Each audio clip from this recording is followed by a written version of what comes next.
كل شيء يهون بس لا تختل بروحك. كل شيء يهون بس لا تختل بروحك. من تقفل غرفتك تكبر جروحك. غرفتك كل شيء تعرف منها تشرد وين، واللي يعرف اسرارك يقدر يلوحك. اي والله. فهذا يعني اول ليله من يكون كمين انت راح تصارع بكل شيء. تعب يقضي الفتن والليل بعده وتذبل احلامك على المخده.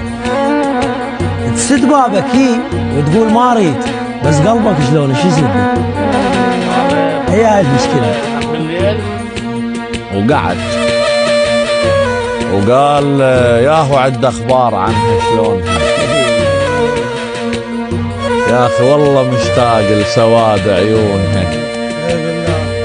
سألت عنها وقالوا قضيتها نوم.